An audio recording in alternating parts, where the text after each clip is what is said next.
Guru Brahma, Guru Vishnu, Guru Devo Maheshwara, Guru Reva Param Brahma, Tasmai Shri Gurave Namaha. Jananim Sharadam Devim, Ram Krishnam Jagadgurum, Pada Padme Tayo Shritta, Pranamami Muho Muho. The Guru is Brahma, Guru is Vishnu, Guru is the Lord Shiva, Guru is truly the Supreme Brahman. My salutations to the Guru and taking shelter at the feet of Sharada Devi, who is the Universal Mother, and Ramakrishna, the teacher of the world. I salute them. I salute them again and again and again. So welcome to this talk, Motherhood of God. We've had a wonderful day here, of course, celebrating the birthday of the one that we call Holy Mother, Shri Ma, and that is referring to the consort of Sri Ramakrishna, Sharada Devi. There is so much to say on this subject, but the title of my talk tonight would be Motherhood of God. The most ancient form of understanding anything that is responsible for the stirring of the winds or the weather or good crops, the whole concept of fertility, both in the soil and in humans, is all based on motherhood. It's fair to say that this is one of the most primitive concepts of an entity, which in sophistication will not be seen, and in sophistication will not be heard. And by sophistication, I mean something that is not fully defined, something not seen or heard, something that does not occupy space, and something that has no noticeable evolution or change in time. And when we talk of God, then this is what we have to face. And so, like everything else, religion goes into an evolutionary stage, comparable to the social stage in human life.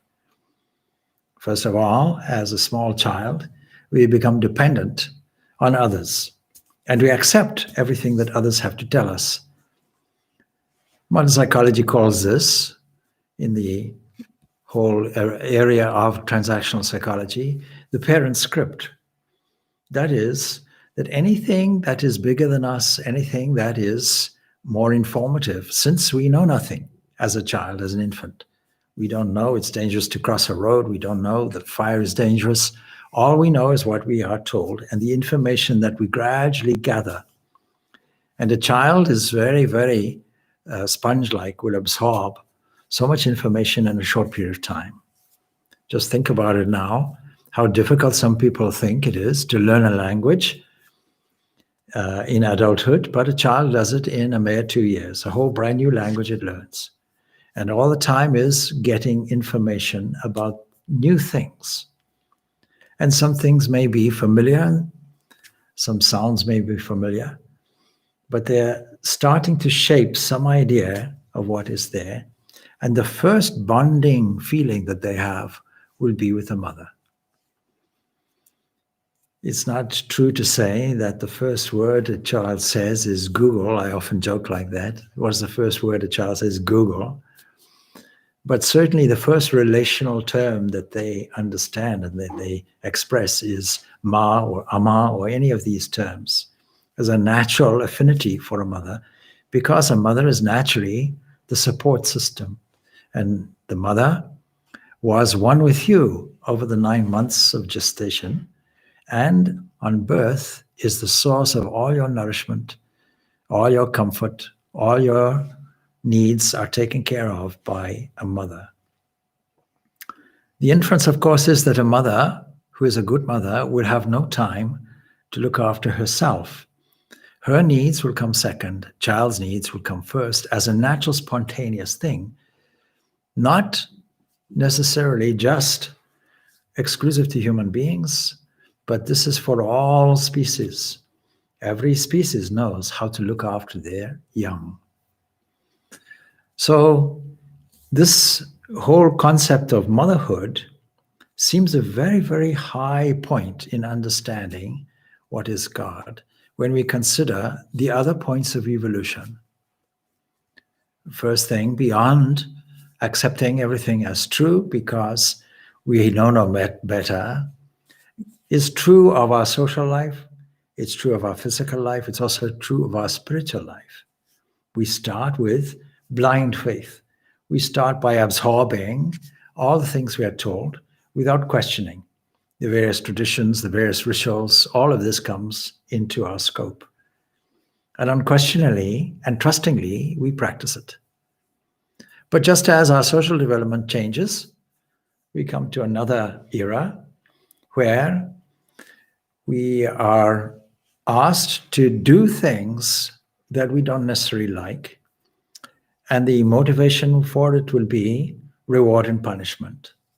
And we superimpose this on spiritual life too. So God becomes a rewarder and a punisher. For the first time, some kind of fear comes in. And as we know, this kind of motivation is short term. It doesn't last very long. And then as things evolve in our social life, same thing in our spiritual life, the social transformation yields to the authority of a legal system that says, this is what you should do, this is what you should avoid, and if you do this, there's a punishment, and if you do this, there's a reward. And there's an entity that judges what is good and bad. And so in spiritual life, God becomes a judge, a lawgiver, and a lawmaker. But this is a very primitive form of religion. And the most primitive form of religion that we have is to give some kind of personality to the forces of nature around us, equivalent to blind faith. And then to see that there is a kind of fatherhood of God that has this aspect of judging. In other words, we superimpose the cruelty, not that fathers are cruel, but we superimpose the cruelty that we find in tribal social life. And we say that a supreme entity must be exactly something like that. And that evolves into a tribal leader. And since patriarchal societies have males as their leader, God becomes a father. That's the process. But really, we have never begun spiritual life because what is our need?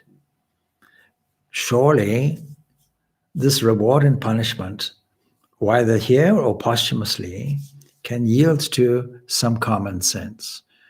That common sense view is that the law that we see in the whole of nature is a law of causation. And the law of causation means we are responsible for our activities. We can't superimpose it on an unsuspecting God. And so when we take our own responsibility, it means we have to shape the character of our lives in a different way.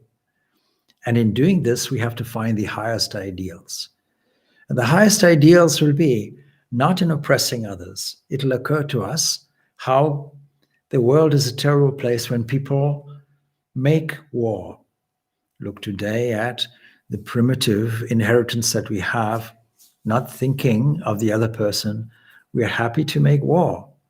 We're happy that there are refugees and so on.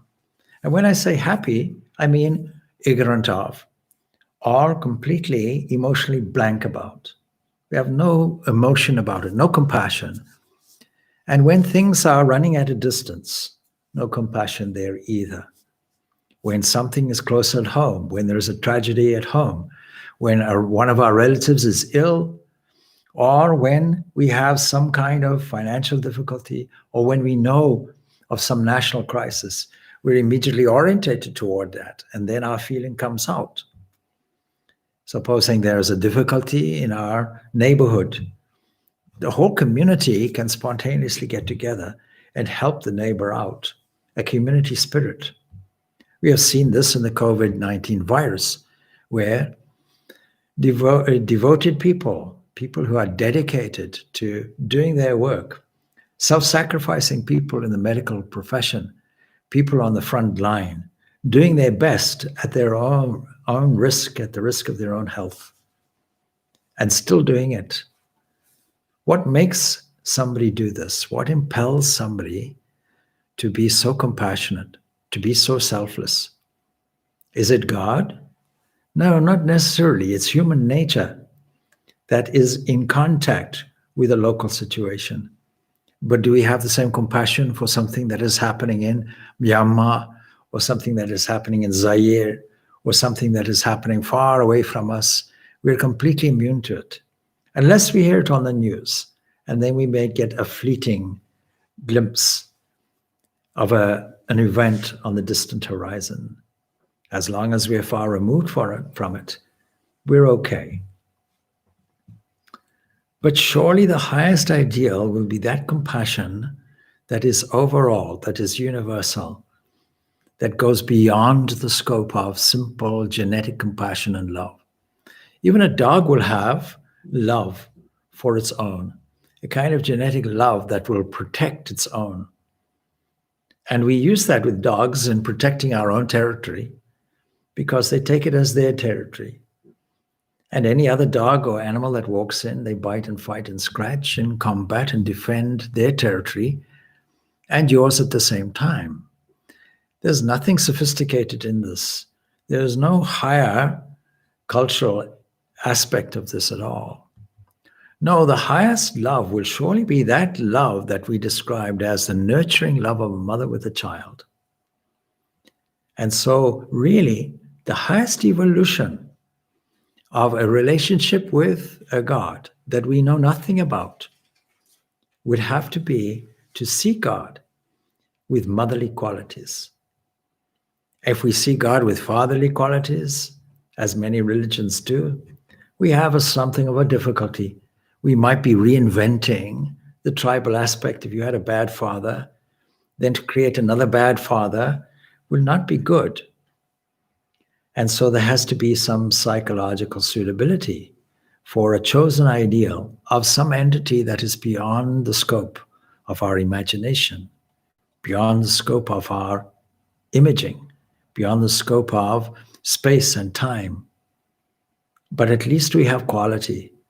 At least we can see that a God will reflect its essence in our human life. And the highest form of that is love. And every religion states God is love. What do we mean by God is love? What we mean by God is love is God is all-encompassing love and doesn't require any return. And so when we look at this aspect of the motherhood of God, we see that it is a highly evolved state, away from primitive tribalism, where God becomes a supporter of one tribe against another and the savagery of one tribe against another. In the First and Second World Wars of the last century that took millions and millions of lives, each side was supported by their priests, by their religious adherents. Presumably, God had a tough time deciding which one should he support, if you want to put it in a funny way, you see. So we have a very distorted idea of this entity called God until we come to the real moving factors in our life, the factors of love, the factors of compassion, selflessness, the factors of generosity beyond the limited scope, generosity to all beings. We find this in Holy Mother Sharda Devi, and very, very difficult to understand. It was Swami Vivekananda who wrote a letter to his other fellow monastics saying, "You have not understood the Divine Mother." Well, is it easy to understand the Divine Mother?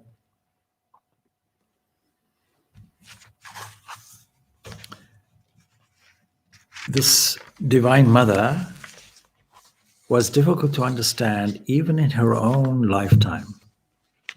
And the difficulty in understanding the Mother is the fact that she was an ordinary woman on the surface of things.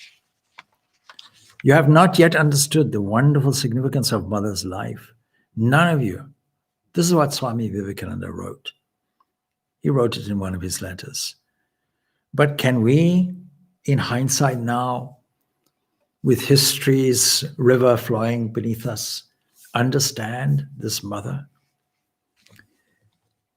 Swami Shivananda, whose birthday is there on Saturday, as it turns out, Mahapurush Maharaj, he says, is our mother an ordinary mother for the good of the world? The mother of the universe embodied herself to give liberation to souls. What a remarkable statement. It's a very bold statement. It declares straight away that this is what the mother is, despite what you may think, despite the appearances. He asks this question, I repeat, is our mother an ordinary mother, is his question. And for the good of the world, the mother of the universe embodied herself to give freedom to souls. You know, there's a spontaneous feeling amongst many, many religions about this motherhood, even though the surviving motherhood ideas of ancient civilizations as fertility goddesses and other things, even though that may well be dead in many of these religions, it is there. And it is there under certain guise. Let us take, for example, in Christianity, there's something called a Marian movement. Here in Ireland, many, many people go on pilgrimage in the normal, so-called normal times. They go to Knock. In Knock, there have been many, many miraculous visions of this Holy Mother of the universe. Is it a different Holy Mother or the same Mother? We have to say for the universal, it has to be the same. And in many parts of the world, this has taken place. I was first introduced to the Mother when I was born, as we all were, because what is this Mother? If this Mother is a universal Mother, it is nature itself. It is the whole of existence. But I was introduced in a specific way because somehow I was dedicated to this Divine Mother of the universe. And so maybe I didn't know it at the time, but I got that blessing from the very start and got an understanding as I grew more and more. Who is this Mother? The Mother Mary. Mary itself is derived, according to some, from the word beloved. That means beloved. And the prayer to her is very clear.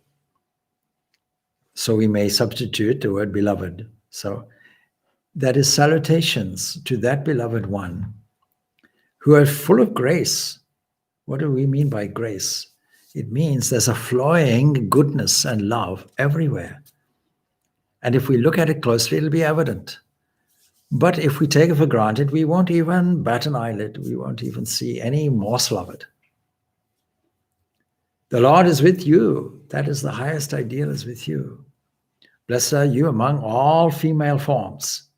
And blessed is the fruit, Christian prayer says, the fruit of thy womb, Jesus.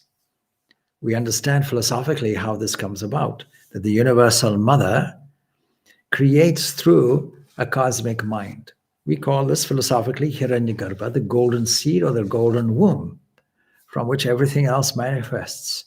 And it is done in a feminine way, because the first emanation is the feminine Vak Devi. That is the first vibration, the first sound, the first voice. Philosophically, the Logos, the word that becomes flesh and dwells amongst us. And then becomes all these variations, these permutations and combinations of vibrations that we call our little world. Behind that is a whole powerhouse that we call this Divine Mother. And so, carrying on in what Swami Shivananda Mahapurush has to say, he says, only Sri Ramakrishna, he says, knew what the Mother was. And Swamiji, that is Swami Vivekananda, understood her to a certain extent. Now, bear in mind, he wrote, "You have not understood the mother," inferring that he himself understood the mother. But it seems that Swami Vivekananda understood the mother to some extent, but not fully. Only Ramakrishna knew her fully. Having identified her as a consort when she was very, very small, she now goes on the basis that she has heard your husband is out of his mind. Your husband is eccentric and is a madman. Being a young bride, 18, 19 years of age, she's concerned. She takes a long, long walk along with her father to Dakshinaswar, arriving in a state of complete exhaustion and illness, only to find that her husband there treats her so kindly, so wonderfully, arranges for her medical treatment, and she becomes completely relieved. My husband is a normal person, not only normal, but the embodiment of compassion. How kindly he treats me. How fortunate am I? Within a year of that arrival, he has made a declaration. On the Shodashi Puja, he worships her as the divine mother of the whole universe, and all his spiritual practice, sadhana, he offers to her. And from that moment on, they become a partnership, two sides of the same coin. They become one, inseparable, showing the householders that the highest ideal of marital life is this deep spiritual partnership. Have you come to drag me down? He asks. She says, not at all. Why would I do that? I've only come to live with you. I've come to serve you and learn from you. What a beautiful statement. Why are we all here, if not to live with this source of the universe, to live with the source of life itself, to serve others. Why? Out of compassion and love, because that God is love. And are we not here to learn as well? Every day, is it not a learning curve? Do you not learn everything new every second? And if you don't, then you should pick up a new occupation every day. Get as many ingredients as you possibly can to assist you on your journey, your lifelong journey that explores and brings you to this blissful base that we call a source of your own being. The Holy Mother is greater than Sri Ramakrishna Swami once, or would sometimes even say. Imagine that. Swami Vivekananda is saying, the Holy Mother is greater than Sri Ramakrishna. Now, Sri Ramakrishna himself indicated this. When there was some misunderstanding over food, when he managed to make some caustic comment a little bit about wastage of food, the mother was extremely upset. And Ramakrishna sent his nephew, please pacify your aunt, because if she has an issue with me, then I am completely undone. I cannot afford, because she is the entire mother of the entire universe, a mother that Ramakrishna took as his Ishtadevata. This benign aspect of Kali he takes, and to the end of his days still commits himself to this, to demonstrate to us this special motherhood of God as the highest evolutionary development in spiritual life. Not that this mother is just an ordinary mother. Sister Nivedita made a certain error. She found it difficult to think of Sharada Devi as her own mother, because she thought, if I take her as my mother, my feeling for my own mother will be replaced.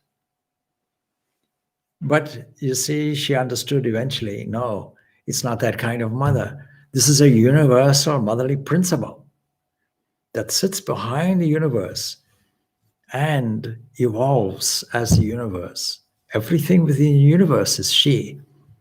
And we are bound to our illusion. We are bound to our prison, if you will. We are bound to our mistake. We are bound to Maya, because she is Maya. It is only her will that will bind us or release us We have to pray for her grace. That's the point. She holds the lock and the key to our freedom, without which we cannot move. So we have to understand this. Now, carrying on then, he says, this is Swami Shivananda.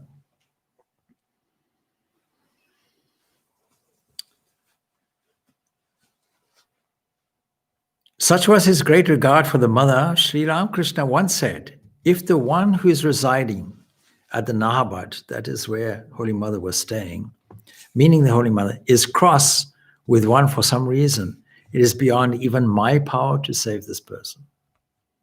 Mother she was, the mother of all. Unbounded were her compassion and forgiveness, and wondrous her fortitude. And even our, that is the direct disciples of Sri Ramakrishna, understanding of the mother is so meager. But she had graciously made us understand this. It is by her grace we will understand it. That she is the Divine Mother herself. One cannot understand her real nature unless she graciously makes one understand.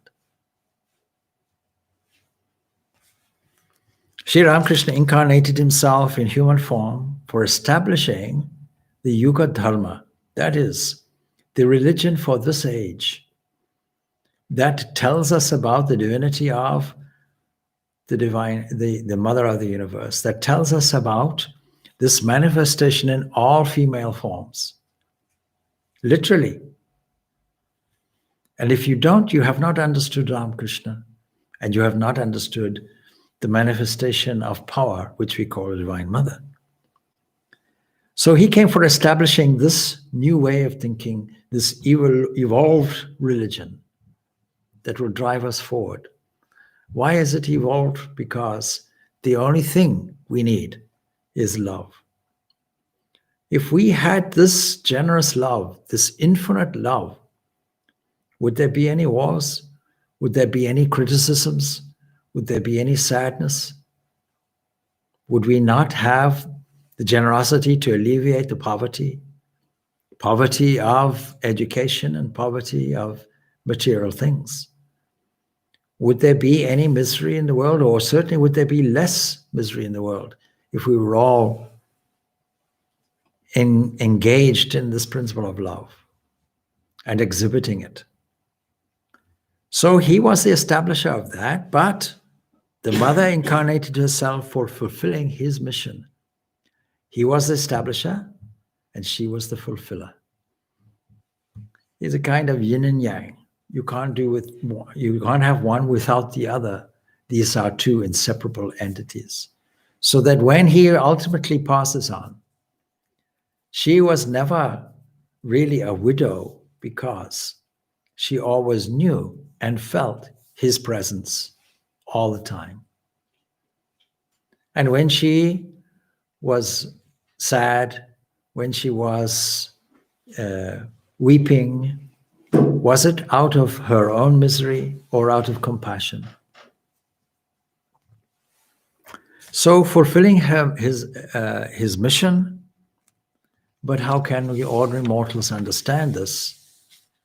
Swami Sharananda, who is very close to the mother, in his book, Mother Worship in India, which he also dedicated to the Holy Mother,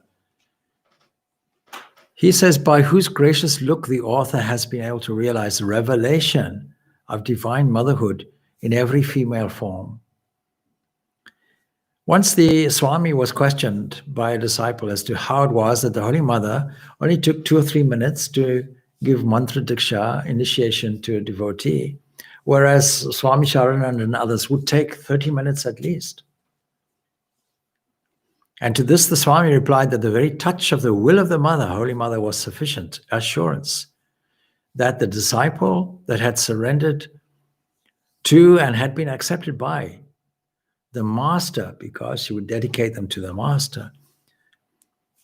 Whereas in his case, that is in his own case, when he initiated people, taking half an hour, some time would have to be spent in meditation before he received that particular assurance. But the mother had it instantly. And the mother, in terms of this, would not reject anybody.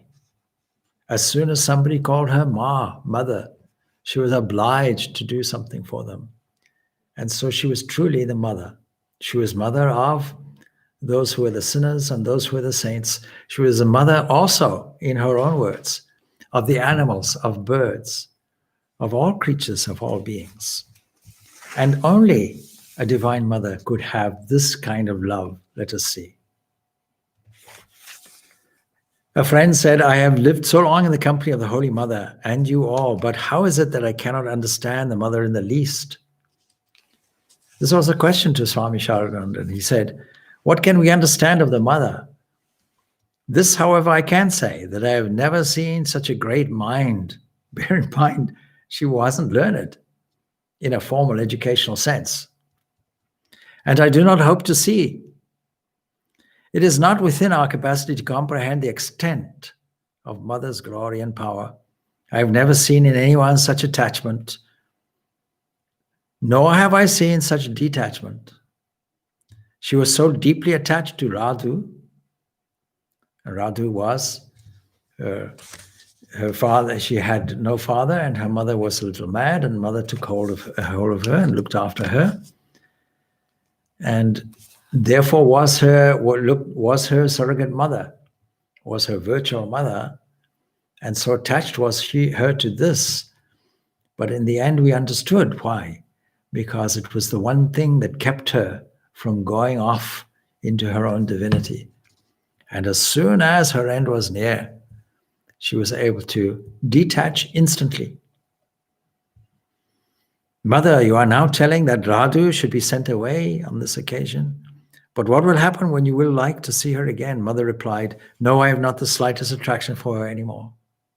Like that. Imagine if we could also do the same thing. We would assess our attachments, our status quo of what we are attached to, and overnight sever them completely. Amazed to see or to witness your antics, I am musing as to whether I should laugh or weep. In the strange fare of the world, you make and unmake things all day long, even as children do. I have lived long by your side and followed you. Let me now acknowledge my defeat. I could not understand you. This is what Sharananda quoted when he was talking about the Holy Mother. He became absorbed in her thought and began this hymn or this song.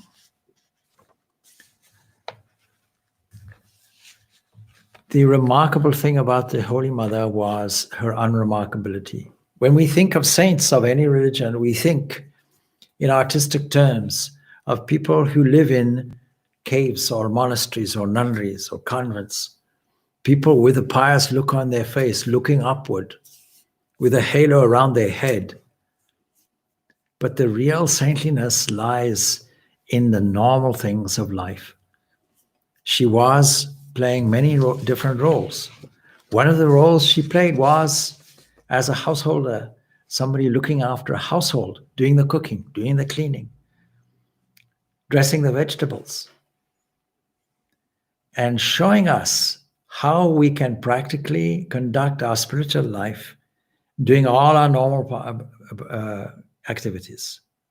No need to renounce this world. No need to say, turn your back on this world.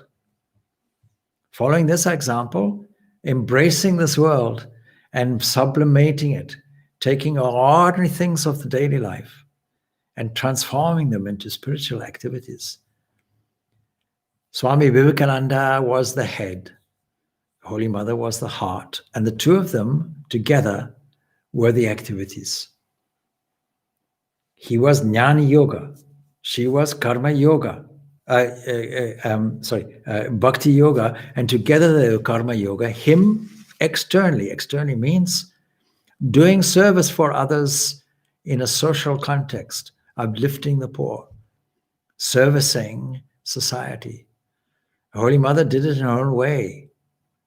But you see, it was internal, because just as Karma Yoga can be done with the spirit of service to others, she also did that in her role as Guru. But also, she did it internally. the cooking, the cleaning, the sweeping. What a wonderful example she gives us. And that is why she was ordinary. If she is the divine mother of the universe, then she is comprised of three evolutionary forces. She is comprised of hiding, she is comprised of projecting, and she is comprised of revealing. It was very seldom that she revealed her divinity, but in the very love she revealed it. But on occasion, she revealed it directly. One or two occasions would be like that. But normally she kept herself veiled completely. And this is why she is difficult to know. The whole key to why we are still under the spell of this Maya is because the truth is hidden from us. Something else is projected to us, and a virtual existence is projected, an appearance is projected. The same mother is doing it, and the same mother reveals, here I am.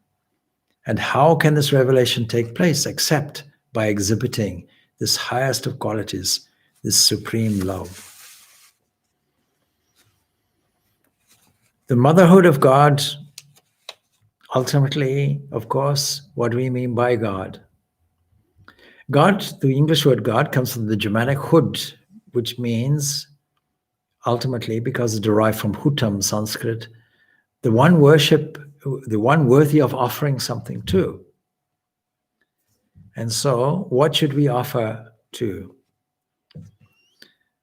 We get past the ancient idea of this fertility goddess concept. We get past the idea of tribal god.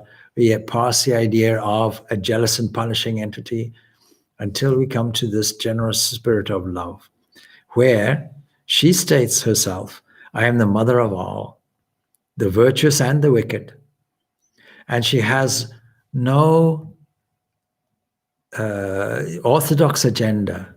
Being brought up in an Orthodox Brahmin family, she has no orthodox agenda. In fact, when she was very small, at the age of 6, she was serving her father and mother, and she was helping, giving the helping hand. She was always helping them, and then helping the master in his work, and then helping others in a role of guru.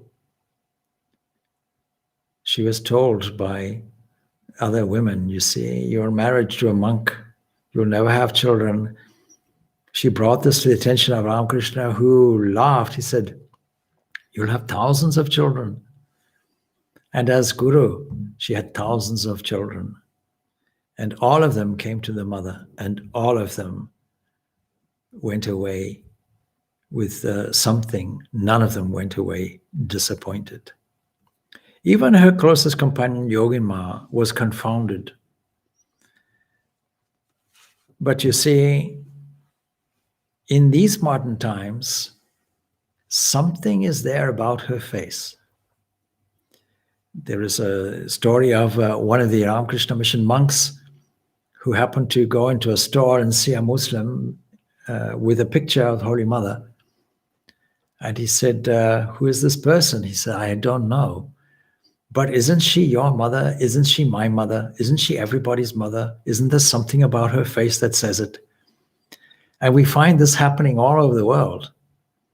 I knew somebody in Zimbabwe who got a picture of the face of the mother and had it there. He was captivated by it, knew nothing about her. And she was doing massage therapy, and every client came and looked at the mother and said, I want a copy of that picture. Why? Something remarkable about this face is there. And we are assured, and all householders may be assured, that simply gazing on the mother's picture, they are gazing at the mother in subtle form, the subtle form of the mother inside the picture. Swami Vivekananda used to challenge his teacher, Sri Ramakrishna. He had no hesitation about doing it, but he never challenged the mother. And he always consulted it on everything before he made a major move. When Swami Vivekananda, because of his own love of the Divine Mother, initiated the whole Durga festival at Belumat, he was going to do the animal sacrifice, and the mother intervened and said, please don't do that. Immediately, he changed things and adapted. Another occasion, he was somebody was reinstated. Somebody was sent out by Swami Vivekananda, the request of the mother, reinstated without any form of argument, immediately accepting it. Actually, when Swami Vivekananda went to see the Divine Mother, he would continuously be sprinkling himself with the Ganga water to purify himself. And then he would make a full prostration on the ground before her. This is how much reverence and regard he had for the Divine Mother. Don't forget that, as Naran, he had some reservations about the form of the Mother Kali, and only because he was in dire circumstances did he eventually go to the Mother Kali. But it wasn't just to get his financial relief. In fact, although he was assured by Sri Ramakrishna that he would get basic food and so on, it changed his whole mind. Even as a non-dualist, he still understood this Mother Kali and had such wonderful respect and rapport for this Mother Kali. Truly, this mother is called Lajapatavrita, the one who is covered, the one who is hiding her beauty. She is Yogamaya. But we shouldn't expect to see her all in one go.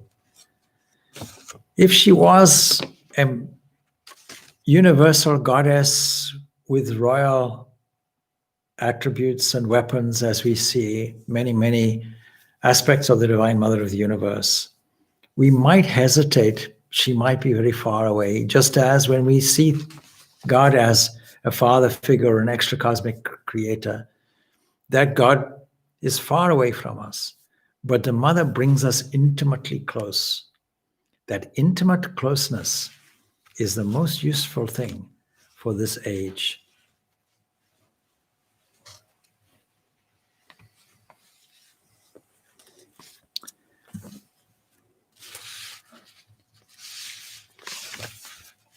Again, we find some unconventional way of thinking that is brought in by the revolution that was Ramakrishna and Holy Mother. How we view women as such. There's a modern tendency, of course, to think in a feminist way that we are all literally equal, physically and in every other respect. Of course, psychologically, from a physiological point of view also, in terms of the human brain, we are completely equal. But here we find the speciality of women. Speciality of women is their motherhood aspect. For who else but the mother will nurture and protect a child as the mother does? Who will be forgiving of their children as the mother is? And it is this mother love that is required in this day and age. Once Swami Purnananda wrote, "Who knows the mother? Who can know her? You have heard of great women like Sita, Savitri, Sri Radha. But mother has surpassed all of them. There's not the least display of divine power, that is Aishwarya in her. In the master, at least the glory of knowledge, Vidya, was manifest, and he used to go frequently into samadhi. But in mother, even this greatness isn't manifest. What a tremendous personality to keep all her powers in such control. Don't you see how hundreds and thousands of people are flocking to her? Hundreds and thousands. Like a magnet, she's drawing them.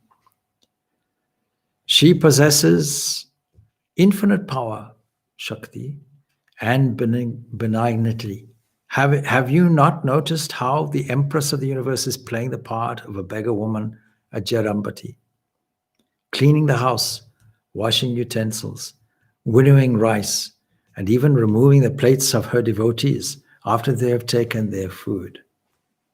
The Master's cancer helped to unite the devotees into an organization, and Mother is undergoing these hardships at Jarambati in order to set an ideal for the householders. What great patience, what compassion, and above all, what great humility.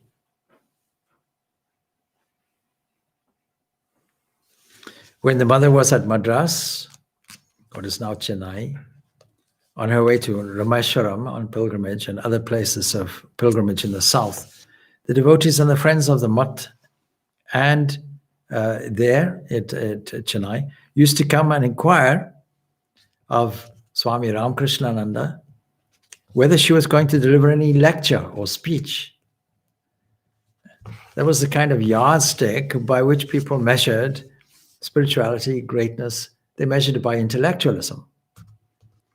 And they had heard Annie Besant, a great theosophist, who could throw the audience into raptures by her oratory skills. So they expected the mother also to give lectures, like they expect me also. But they returned sorely disappointed when the Swami replied in the negative. No, she doesn't give lectures.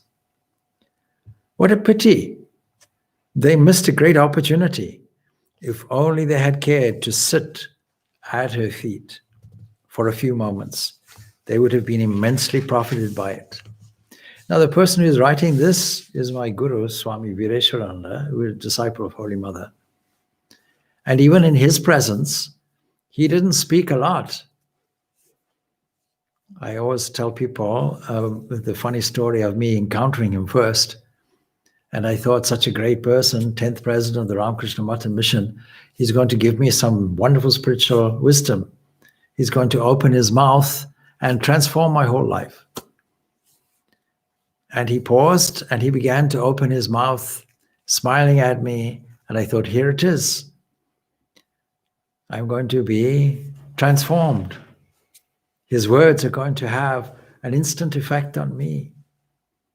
And his opening words to me, an inquiry to me was, so, and I thought, here it comes. How do you like the mosquitoes in Calcutta? And of course, I thought it was hilarious at the time. I still think it's hilarious. But here's a person who didn't require any speeches, just sitting there at his feet in his presence was enough. Imagine now if we had the opportunity to do that. Well, we do. Simply gazing at her picture and sitting at her feet and submitting ourselves to that. Understanding her exhibiting the highest quality possible of motherhood is enough, both by example and by being recipient of it too. Some people feel they have to deserve such love. Not at all. The fact that you are breathing, the fact you are thinking, the fact that food is being digested is only because of her grace. And she was equal-minded. She was equal to all people at every social status. When she saw one of the Muslim attendants who was just thrown some food, she immediately upbraided the person who hurled this and said that this person is actually my own child. Or you'll lose your caste if you go and feed him. She wasn't traditional. Look at her modern outlook on life, despite the fact that she was brought up in an orthodox way. Having become a widow, she responded to the vision that she saw of Sri Ramakrishna and kept her bangles on. In my personal interpretation, I see this as her representing not only Saraswati in a white cloth, but also Lakshmi with the bangles, for she is the mother of everything. Saraswati is only an aspect of her. Saraswati being wisdom. How is it that such an unlearned person can be Saraswati, the mother of all learning? It's because she transformed people's lives and she dispensed wisdom. How is it that she could be Lakshmi? Is because even though she was in poverty herself, she dispensed wealth to others. How can she dispense all these things? And she never turned anybody down, regardless of whether they were physically suffering, psychologically disturbed, emotionally disturbed, whether there was a domestic difficulty. She never turned away anybody. She wasn't a doctor. She wasn't a physiologist. She wasn't a psychologist. And yet she never turned anybody down. This is the life of an all-giving entity. And so we have 10 more minutes to go. Such an extensive life is there and difficult to cover the whole thing in one go. So I'm going to read some bits and pieces by a remarkable book that encompasses almost every aspect of her life from different perspectives. So was she a mystic? Did she have these ecstasies? Sharada Devi's whole life refutes the allegation that ecstasy incapacitates us from performing our daily duties. All of us have daily duties. So often we're asked the question, how can I engage in spiritual life when I have so much work to do, when I'm so busy? And the simple reply is, study the life of the mother. Now we are so fortunate because every week we are studying the life of the mother. Every Saturday evening, Swami Vimokshananda is comprehensively going through the mother's life as compiled by Swami Gambhirananda. A very comprehensive work. And there, from week to week, I don't know how many weeks now, you'll probably tell me, he is going through this gospel comprehensively, or this life, I should say, the life and teachings of Holy Mother. So if we want to really understand, it is worthwhile studying this life, not just to get information, but to really see if we can contact this remarkable life. There's one author in this book, C.T.K. Chari. He writes an article, Sharada Devi, Triumph of Womanhood. And he brings this point up, that mystical life that is full of ecstatic experiences, that doesn't necessarily take one away from the everyday spiritual life that is exhibited in Holy Mother's case. He says there is a second feature of the Holy Mother's life which lifts us above the barriers of caste and temple. Her love for others was no diffuse altruism which tires of its zeal before it has run half its course. It always assumed the form of flaming loyalties to persons. Once on seeing Swami Purnananda pale and exhausted after a journey, she expressed her intense concern. She said, "Ah, how pale! What a sunken look! I'm sure you had no food on the way. Make haste, my child." On another instance, and I mentioned it previously, Amzad the Muslim, that her affection for one of the Muslim mulberry robbers, attendants, Amzad, and when her niece Nalini, unable to overcome her caste prejudice, tossed food onto Amzad's leaf, the Holy Mother served the food herself and afterwards cleaned the place with a rebuke. Amzad, who is a Muslim, is as truly my son as Sharat, that is Swami Sharananda, the General Secretary himself. And here again, comparisons will not be irrelevant. So he makes some comparisons with other people and other saints who have exhibited some of these things, but the Holy Mother was a whole package. When your soul quails at the sight of evil, think of me and take courage. God has given me to you that you may never despair of any. This is the life of one such holy saint, and it's fully applicable to Holy Mother. And then, of course, there was Holy Mother's Divine Devi's religion, which moves it far beyond the frontiers of creed and race. In other words, she was a universalist. Her kind of religion was applicable to everybody, even though she was brought up in a certain tradition. Do we have some example of that? Such a primary example really was when Sister Nivedita visits her. Sister Nivedita, a famous photograph of her sitting there, and Holy Mother facing her, and the great bond that they had, and the great understanding that they had. And when Sister Nivedita played her music, or showed her music from the Easter festivals, the Holy Mother immediately understood it. The Holy Mother, who traditionally wasn't supposed to, in those days now, wasn't supposed to mingle with any foreigner, immediately takes Sister Nivedita as her own child and calls her Cookie, my little child, affectionately. Sister Nivedita had given her a piece of cloth which eventually became worn and torn, and somebody wanted to throw it away. She says, no, my Cookie gave this to me. I have to keep it, one of my treasures. So in this way, we can see through these very small instances the pure love of the Divine Mother. A tentative question posed by Sister Nivedita, who regarded Sharada Devi as Sri Ramakrishna's final word as to the ideal of Indian womanhood, can be answered only by a dialectical reconciliation of extremes. The Holy Mother was not only the last of an old order, she was also the beginning of a new order. Old yet new. That is always the paradox of great mysticism.